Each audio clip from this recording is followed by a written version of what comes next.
Welcome to Animated Discussions. My first Kobe D, and today, give us your bombers, and we'll give you our baskets.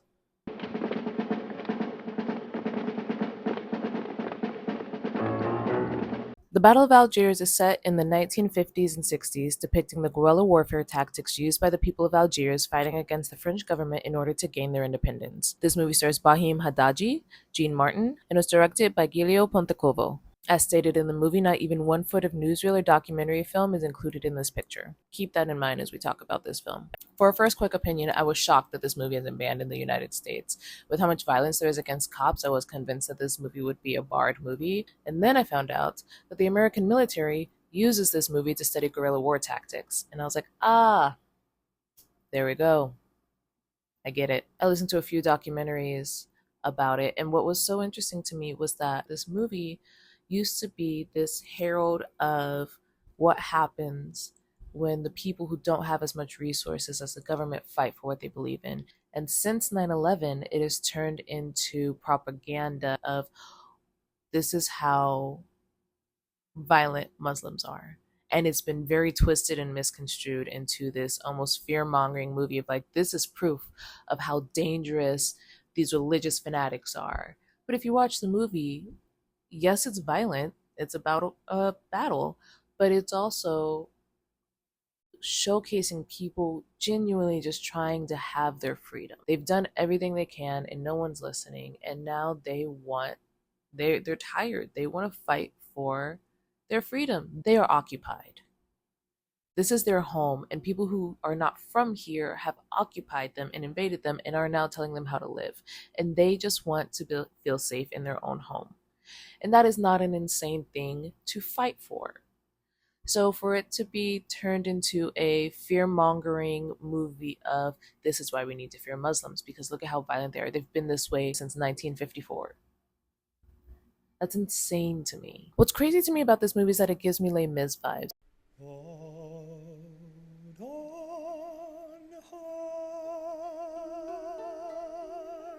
If anyone knows anything about Les Miserables, which was the book written by Victor Hugo, which was then adapted into a movie, which was then adapted into a Broadway play, the order might be switched. I don't know. Anyways, there's a giant guerrilla battle in that movie. And the battle is based off of the rebellion of June of 1832 during the funeral of General Lamarck. This is a real battle that actually happened. The people were upset that a constitutional monarchy had been appointed in July 1830. They felt the revolution so many had died for was ripped from them. As a result, during Lamarck's funeral, who was an army commander and a member of the French Parliament, secret societies leading the Republic Army had about 30 men ready to fight, versus 20,000 of the militiamen of the Paris National Guard, with about 40,000 troops at the ready. Victor Hugo, the author of Les Mis, witnessed that battle and then would take a direct role in the insurrection of 1848. And he wrote Les Mis based off his experience. And Les Mis became one of the biggest books written in history. This is how the French felt for receiving a monarchy after fighting for revolution. One of the best literary novels of our time was written because the French were upset about being occupied. And yet, over 100 years later, here they are in Algiers.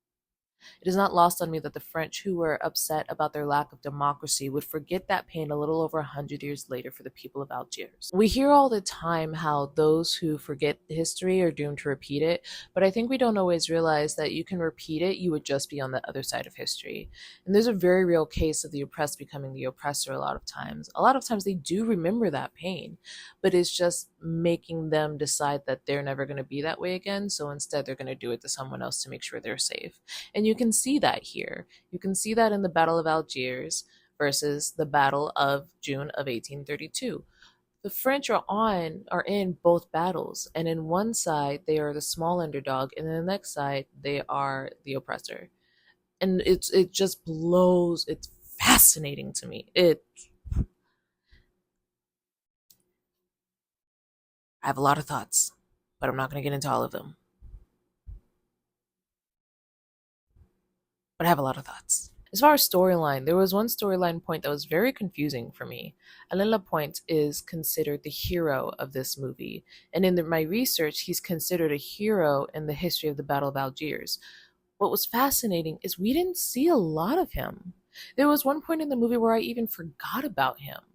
because he's in the movie so little. It's very front heavy, where you see a lot of him in the beginning. And then toward the middle, we hear all the other storylines of everything else people are doing. And then we see him again later. But in the middle, he's not even the leader. Jafar is the leader. And Jafar, played by Hassef Sadid, is in the movie almost more than Ali Lapointe is. And so that was fascinating to me that the hero of the movie isn't in the movie a lot. And it kind of reminds me again of Kez. We talked about this last week, where Kez is the title. The bird is the title of the movie, and we still don't see Kez a lot in the movie. And I think that that's been a very interesting storytelling mechanic that I haven't considered before. So I'm really trying to study and see the power of that, how the main character or the the character that the movie is kind of about. The Battle of Algiers is about the Battle of Algiers, but the hero in the movie was Ali Lapointe. And we don't see a lot of him, and we don't see him in leadership a lot until almost the very end of the movie. And I really enjoy that because it makes you miss him, it makes you think, it makes you wonder what he's doing behind the scenes that makes him a hero. And the ending is tragic. We do see why he's considered a hero at the end. But I think, especially as an American, we are very obsessed with being seen and what our legacy looks like and how we are seen in our legacy. And Ali Lapointe has a legacy. He has a movie where he is considered a hero. And even in that, we don't see a lot of him. And so the question is, do you have to be constantly seen to be a hero? Or is it just the fact that your name's there all that matters? And if your name's there, are you okay with how your name is said? Because a lot of heroes don't get to say how they're portrayed. I love film mechanics like this that make you think. And this is absolutely making me think. What does this mean and how do we process this? It's kind of cool to me. One thing I love about a movie, and we've talked about this, is I love a scene or a moment that shows you exactly who the character is. I call it an establishing shot. That's not what an establishing shot is. So don't, this is not the school of movies. I'm not teaching you correctly. But I call it an establishing shot in my brain because it establishes everything you need to know about that character. Every character is based off of a three-dimensional something. But because movies are so limited, we can't always show everything about a character. Sometimes they become one-dimensional, sometimes they become two-dimensional. They don't fully feel like a full rounded character. That's why I love these moments where we establish who someone is and you get to see immediately who they are. And in this movie, what they do with Ali Lapointe in the beginning is he's running from the cops. And as he's running, someone trips him so that he can get caught by the cops. He stands up, he looks at the cops, he has a chance to run away, or he has a chance to fight, knowing he'll probably get caught. And instead of running, oh my God, he'd rather go to jail than let someone treat him like crap. And I love it. It immediately establishes who he is. Some people say he has an anger issue. I could see that. That's a fair argument. One thing I do think this showcases to us, the lack of Ali Lapointe in the movie, is it showcases a lot about both sides of the war. And here's what I mean. Here's what we see in this. One, we are watching the battle from the side of the underdogs in guerrilla warfare when one side does not have as many resources as the government they are fighting. They are obviously the underdog. They don't have that much. So we are watching the small fry try to take on this big shark, right? And as a result, everyone on the small fry side is a main character. Everyone who plays a part is someone to focus on and is important. And so we know a lot more of the names of the people fighting for the freedom of Algeria than we are people who are from the French. The only person we really know on the side of the French is Lieutenant Mateo, and everyone else is kind of a stranger. We see them, we have some moments behind enemy lines, but for the most part, we know the names of children, the names of wives, the names of men, all on the side of those fighting for the freedom of Algiers. And that is interesting to me because it showcases how important every role is. It showcases everything the children can do to help, everything the women can do to help, everything the men can do to help.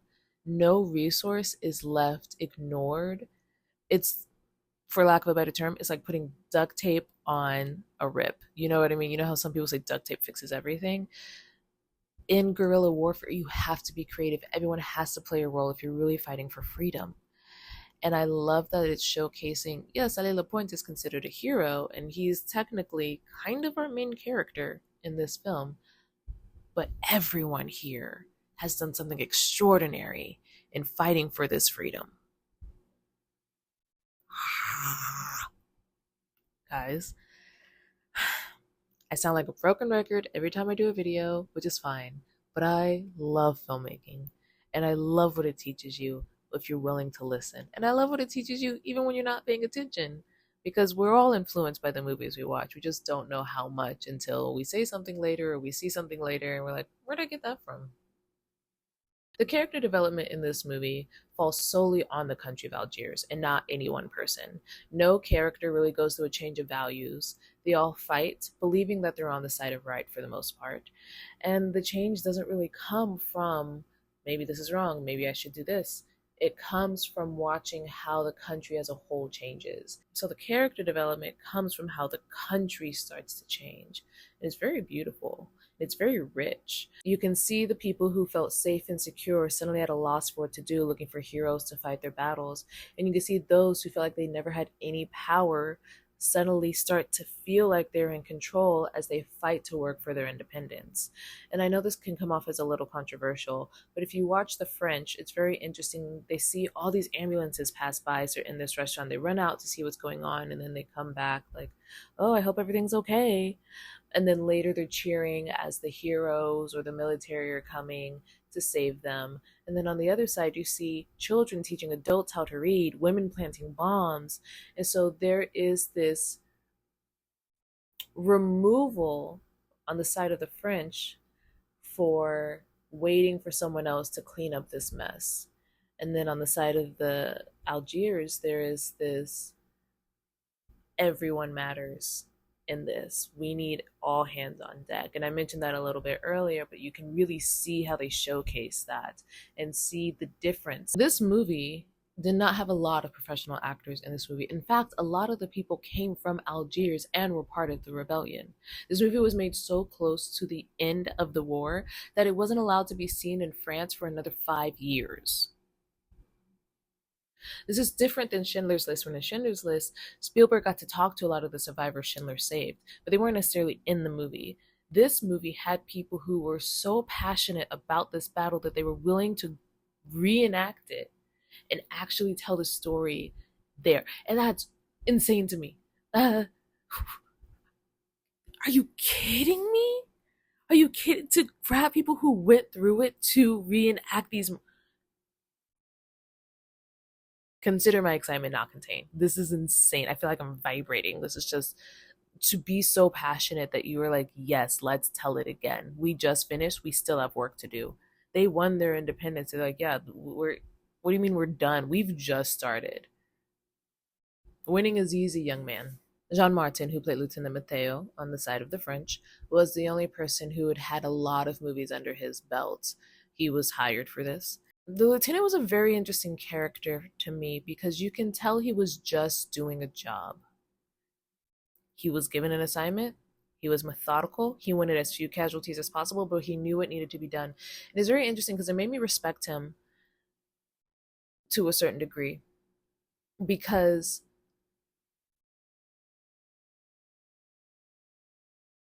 he really tried, and I don't know how accurate he is to the real character because I don't know a lot of history about the lieutenant, but he really tried to negotiate and be like, let's get this over with as quickly as possible.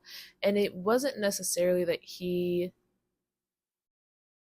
fought for the French, he believed in the French, and so he did what he needed to do because he believed in his country. Yes.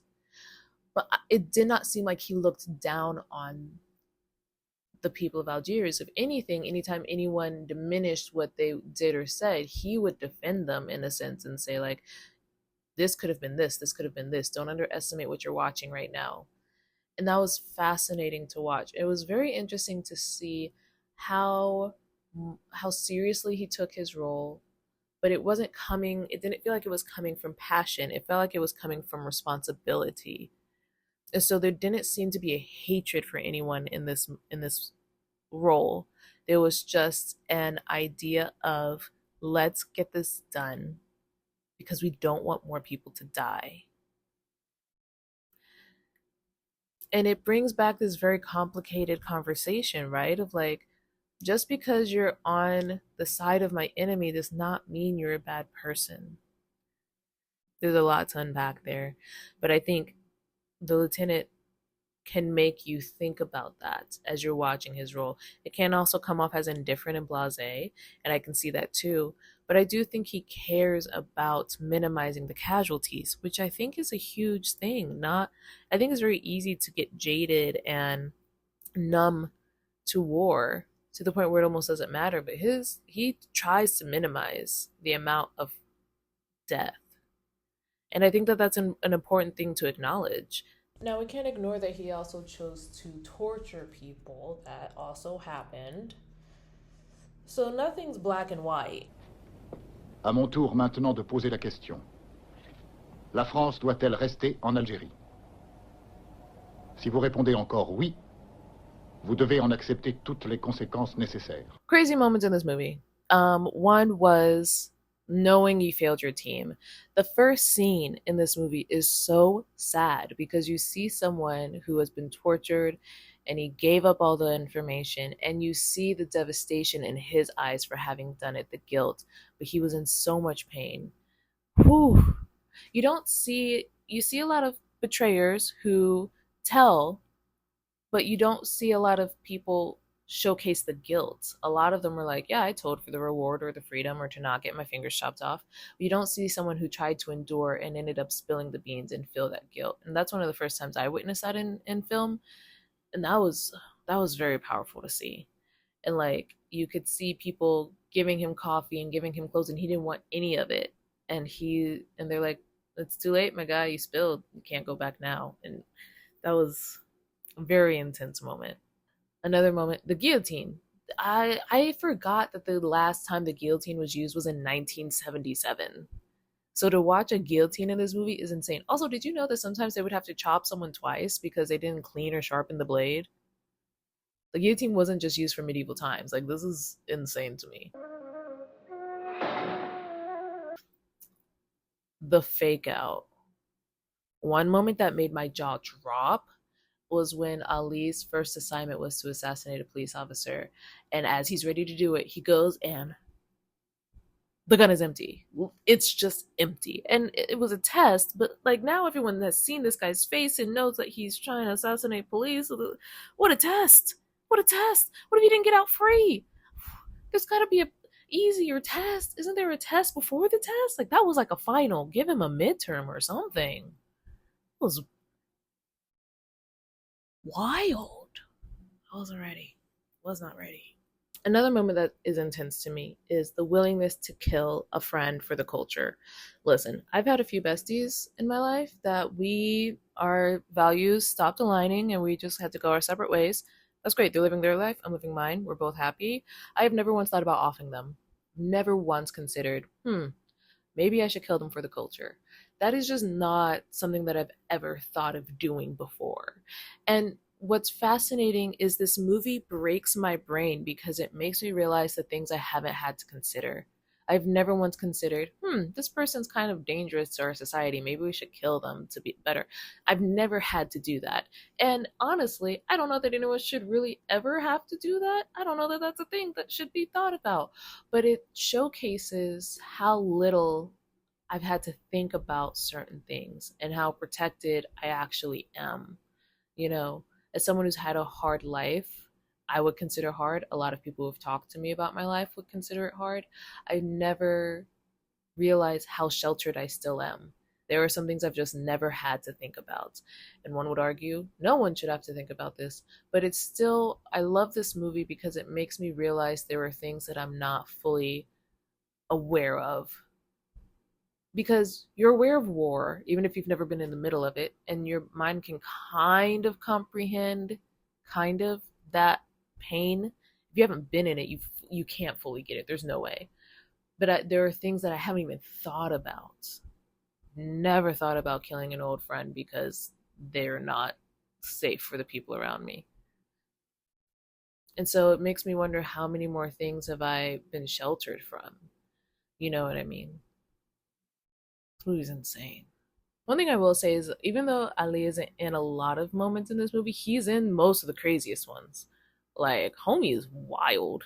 And I get why a lot of people loved him. He was so passionate and so emphatic about what he believed in. He was willing to do the hard things that needed to push things along. Mahidi had the best bar in the movie, the best line ever. I will die on that hill. I love this line. N'êtes-vous pas plutôt lâche d'utiliser les sacs et les couffins de vos femmes pour transporter vos bombes, ces bombes qui font tant de victimes innocentes? Et vous, ne vous semble-t-il pas bien plus lâche de larguer sur des villages sans défense vos bombes au napalm qui tuent 1000 fois plus d'innocents? Donnez-nous vos bombardiers, monsieur, et on vous donnera nos couffins. So good. The one theme that really stands out to me in this movie is, does following orders make you good? Lieutenant Mathieu was so famous in the French because he helped fight against the Nazis in World War II. And now that he's fighting to help keep someone occupied, it breaks my brain to process, what does that mean to suddenly fight against someone who wanted to be free when you were fighting for freedom before. Ugh. I think it's important to realize that sometimes I was just following orders falls to the people who also were on the right side of history. They might have been on the wrong side of history if they just kept that mindset of, I was just following orders, and they were just born in the wrong area. That's also dangerous to think about. Oof. I don't like it. The ending of this movie made me believe in magic, because the ending of this movie at first ends sad because Ali and everyone dies. But then later, they say, and then later an uprising came up, and they don't even fully explain why. No one really knows where it came from. It just came back. And it got to the point where it was so intense that it led to their freedom. It leads to the emancipation of Algiers, and the mystery makes me think, and the people dancing, yelling in the streets, and it's all of it so well done because it's just so surprising and you don't expect it, and they won, but you don't fully know how. And that's why it makes me believe in magic, because it's like, how do we get here? I don't know how we got here, but we're here. That's amazing. Whoa. There's so much I want to say, and there's not a lot I could say. It's so good. Overall, I give this movie 4.5 out of 5 playing cards. This movie cemented a moment in history and needs to be remembered for what it is, and not for what people are trying to say about it now. This movie is not fear-mongering proof of the violence of some people that people tried to demonize. This movie is proof of the human experience and the power in community, and it needs to be remembered that way. Let me know what you think. Don't forget to like and subscribe. As always, I hope you have an amazing day, and see you later.